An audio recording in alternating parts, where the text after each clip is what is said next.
What's up, Thunder Rosa? Man, I am about to slap my dog silly. He's acting a fool right now. I'm great though. I'm alive. How are you feeling? My goodness. Thank you for calling in. We saw the news. We're so sorry to hear everything that happened. How are you feeling? It's funny because I'm numb right now. I was talking to one of my. I went to training today because I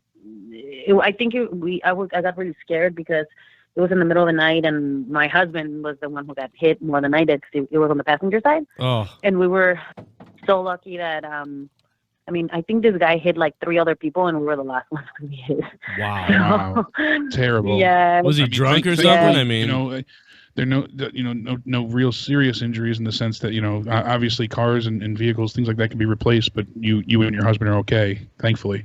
No, yeah, it was crazy because he saw his life pass by because I literally was he told me to slow down, and as soon as I looked at the car, that's when I put the brakes because I know it was gonna hit us straight.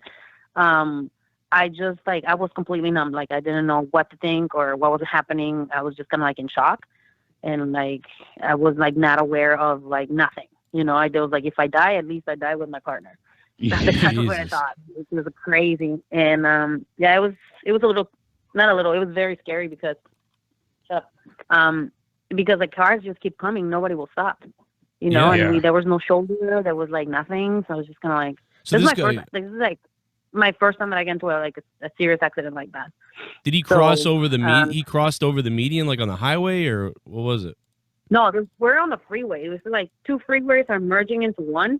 Mm-hmm. So we are on all the way close to the wall. Literally the cement separator or whatever. The shoulder is very, very small. Maybe half of your car can fit in or less. So there's no space to go anywhere, and we were on that line. So how bad how bad's the car? Is it wrecked, or is it? It's not totaled, but the damages are probably. Yeah, I mean that's a lot of money. We got stuck on the freeway. Right. So, yeah, I mean, the car is very important to wrestlers, especially a wrestler like you. So, that's why I see, you posted on Twitter, you're selling some gear, you're selling some ring gear. So, you got the T-shirts. There's a new NWA Power T-shirt, but it's an NWA Thunder, and there's the 3 R's, which is really funny. So, that's pretty cool. Yeah. So I'm selling all this stuff because, I don't want to do GoFund, because I think I can still, sell memorabilia and stuff. I mean, the gear I wanted to sell it, but I think now I have to sell it because, I mean, this is an extra expense that I was not expecting, and I'm still traveling in Texas, to do photo shoots that again will, help support my family and stuff. Right. And the only time that I ask for money is for if I'm doing a fundraiser for a nonprofit, and some people have come to me and hey, I want to give you money, and I feel bad about taking money. I'll send you something, but it's just I have insurance, but again, my insurance is so expensive in Texas again because people can't drive, and the good drivers like me, we end up paying the bill. Right. So I don't know what's gonna be the situation and where I'm gonna end up paying more because somebody was uninsured, so it's kind of tricky, but I'd rather do it, out of pocket. It's gonna take me a little while, but I want to make sure that my car, I won't have any issues in the future. Because on the side where the tire is on the passenger side, that's where it got dented. Oh yeah, absolutely. So they're gonna have to remove that, and literally, probably they're gonna have to, because it's the whole entire passenger side, the one that got messed up. So that's why I was really scared because my husband was on the passenger side, and he hit himself in the head while the other car hit us. And the sad part is not even the accident itself, is these people, whoever they were, I don't know who they were. Yeah. They left their bumper with no license. They weren't even looking on that, and just drove off. Wow. They didn't even care if it was good or nothing. It was they drove off, and I'm holding on to dear life on the steering wheel as my husband is call the police, and I'm looking at them driving off.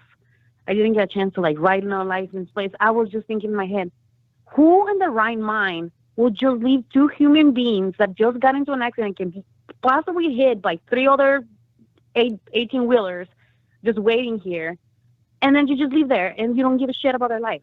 That's crazy. Were they drunk or something, and did they find anything out about that? No, nothing. Like, I mean, I made the police report and everything, but they didn't find them. It was a Pontiac. They left They don't know who they are. So they still haven't found them yet? No. They left a bumper with no license plates. So it's... No, nothing. So there was nothing to find.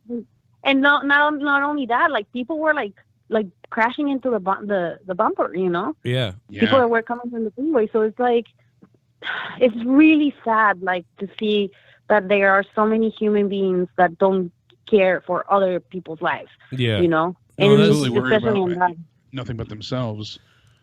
Yes. That's terrible. So, you know, again, my family and I, we always try to do positive things in the world.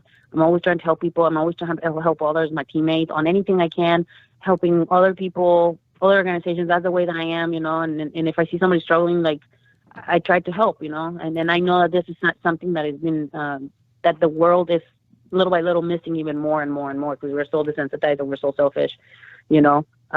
Yeah, like you've always, I know. You have such a good, you know, core of people that follow you and stuff like that in the fan base. So, I mean, I'm sure hopefully they'll help out and be buying the gear and stuff like that. It's a good time for that. But yeah, for every person that does that, though, that does something dumb, like they hit you and they run off. I mean, they must have been into some bad shit. They'll be like, we got to get out of here. But there'll be somebody usually that pulls over and helps people too. Like, you know, we only had one guy in a truck. Like, he literally stopped. Like I said, we were like on the left shoulder. Yeah. And he stopped and he asked us, "Are you guys okay? You guys need help?" And I was like, "No, we're just waiting for the police." But I mean, telling you, the shoulder is so small, like nobody can stop. Like, that's the dangerous part. Like, I mean, have you seen even when police stops certain people, sometimes like they get, you know, run over by an 18-wheeler in another car, you know, and not paying attention. Yeah. So, well, it was really scary. And, no doubt about it. I was like, oh my God. Yeah, my son was alone with the dog at the house, and then just thinking about that, we almost got hit like maybe 5 or 10 times while we were waiting for the cops. It was kind of scary. Oh, that's why. I mean, you got to get off the shoulder area, because that's, I mean, every day cops are getting hit. They pull somebody over, and like I've pulled over before, and the cop comes up to the car. I'm like, dude, I was like, can we move over more, because we're gonna get like creamed by somebody. Everyone's on their cell phones or something, and they veer off a little bit. So yeah, to change a tire now is like taking your life to pull over to change a tire. No, I'm telling you, we had no shoulder. It's like the shoulder is probably like 5 feet. That's how big the shoulder was. So we're like 5 feet away from the wall. Like, if this car would have hit us harder, because thankfully God was there for us. He was going slow enough not to like hit us with like full force at 60 miles per hour. We would have hit the wall. Right. That's nuts. So it would have been a lot more dangerous. So it was. I am like now that I think about it, and like I woke up this morning, I was having a really hard time waking up. It's like, I am so blessed that nothing happened to my husband and I. And again, it's like, it tells you like how unprepared you are for like, you know, emergencies like that. I don't like, you know, you just start thinking about life insurance, you start thinking about funerals, you start thinking about all this stuff, and I'm like, shit, like I need to get my stuff together, you know. And it's just like, absolutely. Yeah, it's life can change so quick. We've seen it a million times, and it's terrifying. I'm glad it's just the car, but even the car, everything is so much more stressful now for you to go all here or there and to try to fix the car, and is it going to break down now? But you know, you guys can follow Thunder Rosa at Thunder Rosa 22 on Twitter. She's got all her you know, posts about the merchandise and stuff like that. But you can email her directly. It's thunderrosa22@gmail.com. If you'd like, you can, you know, go ahead and help her out that way. You could reach out about the gear that she's selling, and you can also check out her YouTube channel as well. You know, get some information there. But congratulations. I mean, besides this unfortunate, tragic, terrible event, you know, thankfully you're both okay, but it seems that, you know, things have been going well for you, being the first Mexican-born, you know, ever NWA World Women's Champion. So congratulations for that. Hell of a match against Allison. That was fantastic. Thank you. It was actually, my body still feels that match, man. I'm sure it does. It was a brutal event for sure. Yeah, it was great. It was like, I felt like I was kind of like when I was in the cage. It was the same feeling. Mm-hmm. I was super nervous, and I was. I don't know. It's a mixture of emotions, and it's been 6 long years. For some, like, it might not be that long, but for me, it feels like 20. You know, I've been grinding my family and like moving my family to different states and like to different cities because we're like looking like, you know, searching for a dream, and finally like something like this happened. And yeah, some people are like always comment like, hey, why you're not signed for WWE, why you're not signed for AEW? Yeah. You know what, and my destiny was to become and make history in something like NWA, the way that it was written like that. And I am so excited, man, every time I see that championship, when I carry it and when I show it, like I'm teary. When I showed it to my parents, you know, I went to San Diego and I drove 6 hours for them to see the championship. Oh, wow. That's You know, awesome. the stories that they had, because they don't. My mom hates wrestling. Yeah, when I really? told them the story, yeah, my mom hates wrestling. But when I told them the story and the significance Mhm. of the championship and the championship that I carry right now, they were like both almost crying because they know I'm so passionate about what I'm doing that I'm actually making a difference, you know, in the history books, as little or as big as it is. And I am so moved and so excited, and I feel so loved for all the fans that have positive comments and all the love for me and for my NWA family. I'm just so blessed. I loved it. I mean, I loved fans, it. It was fans great. absolutely, you know, love everything you do here, and you figured to hold on to that title, which was established in 1937.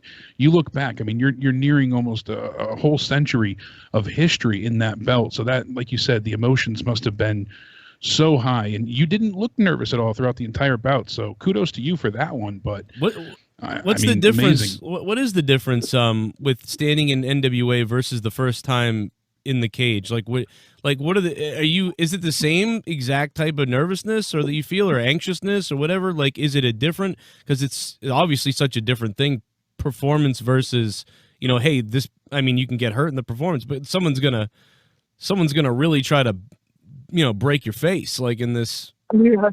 You know? You know, it was just like interesting because sorry, Sienna she has similar experience with MMA. She did an amateur fight, Mhm. and she told me the same thing, that she was feeling the same way. She was feeling the jitters and she was feeling like super nervous. I don't know, like I told you, this one is very special because it was such a big build up to it. And the way that NWA introduced me, and the way that you know, my character flourished in the company, it was just meant to happen. And the energy that was in the arena, like everybody was into it. Everybody was, you know. I mean, the fans were like, they just wanted more and more and more. And then the more that we were telling the story, the more engaged they were. And after the fact that we had the match, people continue to talk about it. And then, you know, again, they see that that two women, very strong women, were able to put a performance the way that we did, and they were very proud about it. It meant so much to me, you know, and to her too. And just we like all the ladies in NWA, we want to continue to show that, you know, NWA has one of the strongest women's divisions, and, you know, amongst all the other companies. What do you We give our feel all, about regardless if it's not just like 3 minutes or 5 minutes. We give our all, and we always tell a story. Like, I think one of the things that people like about you, at least this is what I know I like about you, is like, it's like you're there's something about you that you have the charisma and all that stuff, but also like you're intense. When you're wrestling, you're intense. And that is something that I think a lot of people really appreciate, the intensity and the way you are out there. Even in Lucha Underground, when you were in Lucha Underground, like Cobra Moon is like one of the coolest names ever, but like Thunder Rosa's like really stuck. Like everybody knows about you when we talk about this or that, you know, people have seen you somewhere, whether it was Lucha Underground, now NWA. But yeah, NWA is really you know, I think introduced you to a lot of other people who didn't know about you, that maybe didn't watch Lucha Underground and things like that. There's so many women coming, or that want to come to NWA. I've talked to a lot of different women wrestlers, and they really do want to go there.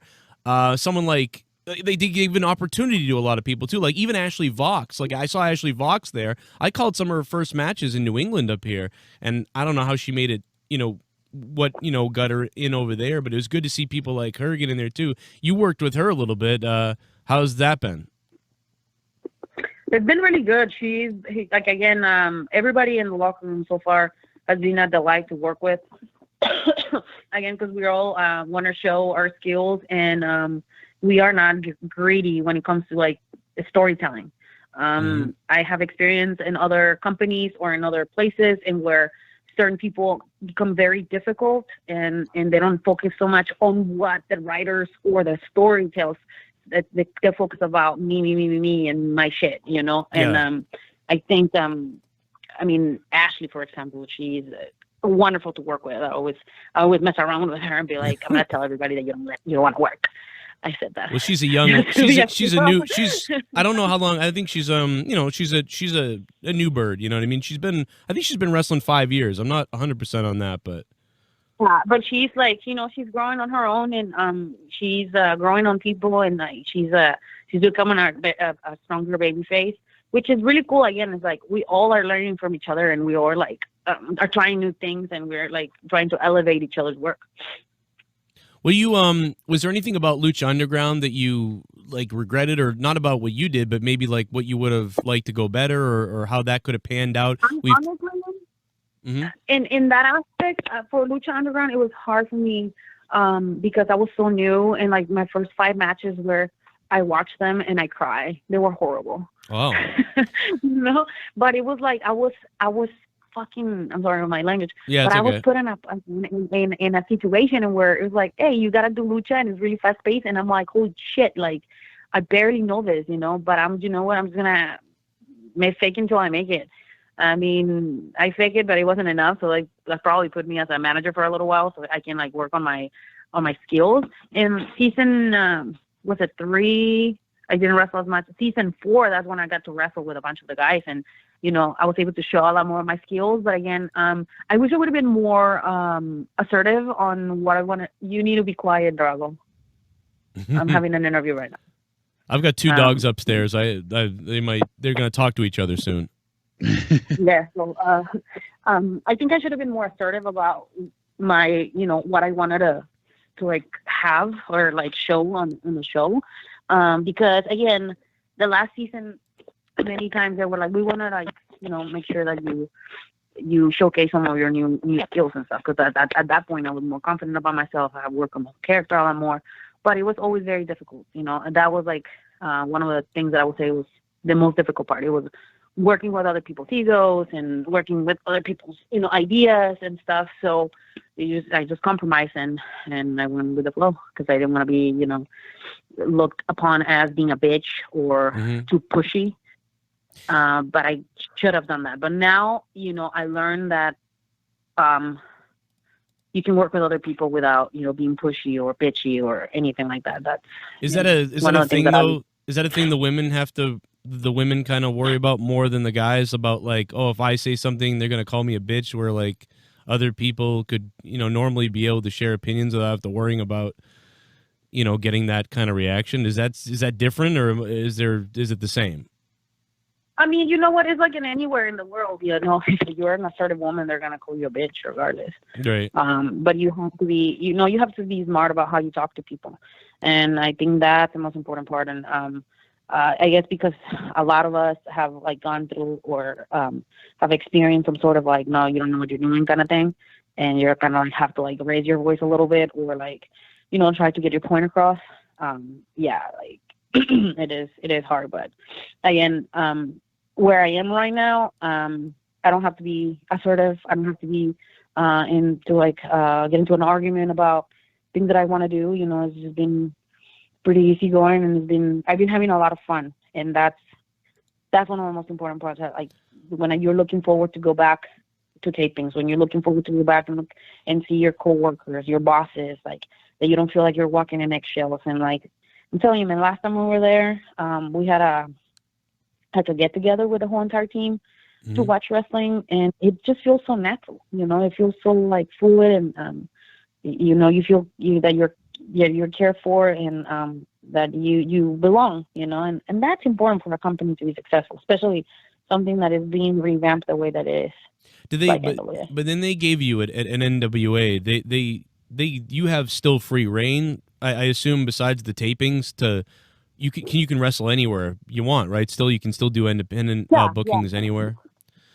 Yeah, I take independent bookings, but again, because of my contractual obligations, my my fee has changed a little bit. Mhm. So, you know, it's a little bit more difficult to get booked, but it's not impossible. I mean, I've been getting bookings in Denver, in California, and Japan. I'm about to wrestle here in Texas a couple times. Oh, I wow, have yeah, some. so What you're about all over the place then. you couldn't high like demand. like So would you I like it. Yeah. no Go you ahead. you couldn't be booked in like Ring of Honor, say like Ring of Honor called you for an appearance. So is that something Oh you yeah, would? because we're working with Ring of Honor. So Okay, right, because I always wonder because I mean like we don't see you a lot on the Northeast. You know what I mean? I don't think I don't remember the last time I might have missed you up here recently. Maybe like Northeast Wrestling or somewhere like that. and the last time I think I was, oh my God, where was it? It was in Rhode Island. Okay, I was yeah. for Beyond. But I Oh, for wasn't Beyond. singles. I was with Holiday, and we were still doing the tag. Oh yeah, Oh, wow, okay. so- I could have gotten to that Yeah. one. Yeah, I didn't miss it though. But yeah, It's been a while, but I miss that area. I love working in that area. So I mean, everybody's really nice, and I have a couple fans that are very like hardcore. And you have they any follow me how many out there. stalkers do you have yet? Do you have stalker fans yet, or? No, you know, like people like. I mean, I thankfully like I said, I have my husband. He helps me with my social media. I have a friend. She's also pretty active on my social media. We all work together with YouTube, everything. So we're always doing stuff together. When we that's like great. notice somebody like that, we nip it in the butt real You shut quick. that down real quick. Yeah, You don't yeah. want to have any problems there. Yeah.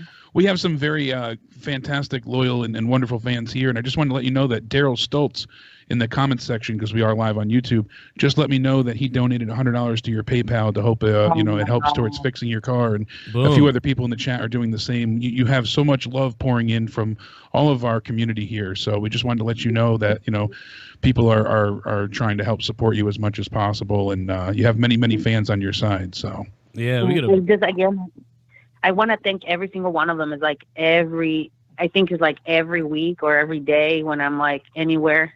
I wouldn't be here without you guys. Like you guys are helping me live my dream, and do something that many people are afraid of doing. And like with Yes, that's right, brother. with going to with going to NWA, like you said, people always want to like, hey, where are you gonna go here? You're gonna go there.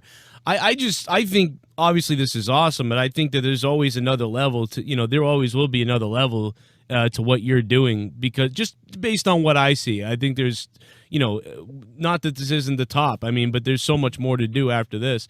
Where is it? Where are you not? Where can you not work? Is there anywhere you can't work? Like, I mean, I know people are like, oh, AEW and all this stuff, but you're in NWA. They're all kind of separate from each other. You're not going to be working with. No one's going to be working with AEW and WWE, so you're probably not going to see Thunder Rosa like working at AEW versus this. But do these people come calling you recently at all? Did WWE giving you tryouts recently or AEW? I mean, they wanted to give me a trial for referee. Where? What? Oh, where was that? Yeah. September, man. The beginning of September. In WWE? Yeah, they were looking because they were gonna move what's her name to the main roster, and they don't have any female referees, so they were looking for somebody that spoke different languages. And my name was dropped by one of my friends because I was telling him, I was like, hey man, you know what? I've been like getting a couple injuries. I mean, it wouldn't be a bad idea to do refereeing. I mean, I love wrestling. This is part of being in the wrestling business. Mm-hmm. I wouldn't be opposed to the idea. And yeah, man, like he dropped my name, and Kenyon called me and he's like, hey, you want to hang up your boots? And I was like, how much are we talking about? Yeah, if the opportunity was right. But yeah, Jessica, I spoke to her once on Twitter, and she seemed very, very nice and professional. But she moved up to the main roster, and that's interesting because they are trying to. I think that's a bit reactionary because of obviously Aubrey and AEW. They wanted to go have the same kind of reception for their refereeing staff as well. So it's interesting that you considered that. I think if I was to do it, I would be smarter. Like, I will make sure I speak like not only to like 4 languages, so I will be more valuable to the company and I can like have more leverage. I mean, that's a reason why if another big company wants to sign me, I know what my worth is now, and very few of us have been in so many TV shows like I have been in the short amount of time that I've been wrestling, and they were like successful shows. It wasn't like just like a one hit and miss, like Lucha Underground. I was like, wow. I was 4 seasons. Yeah. But, NWA, like I have experience with that. I know how to interview people. I know how to act. I speak 2 languages. I can sing. I'll learn how to dance. I will learn another language. I have no problem being versatile. And I think a lot of people are afraid of getting out of the bubble, Well, yeah, like you do everything. Like your YouTube channel, like I can see the interview stuff. Like it's very nice. It's natural. It's fun you're like a fun interviewer. When you talk to people, they get pretty comfortable with you. But 4 languages, I mean, that's amazing. I can't speak one. I can't, being that versatile, everybody else gets scared. They're going to be outclassed. That's the issue. If you're doing English and obviously English, Spanish, probably Japanese would be the other one. What's the 4th? What's the other language? I mean, I read Portuguese. I used to speak Portuguese really well before, but I never practiced it. So if you don't practice, you miss it. You lose it. So I went for a year and I learned Portuguese. I really do want to learn Japanese because it's something that I've been using for a long time, and I know like they're like recruiting a lot of Japanese people, Yes, and don't have a lot of translators. And I know another one that is very important that I know they're trying to get in is Farsi. Right. Oh, wow. Okay. So it's like it's kind of like they're like the United States forces. Like they just want to like take over everything. Yeah.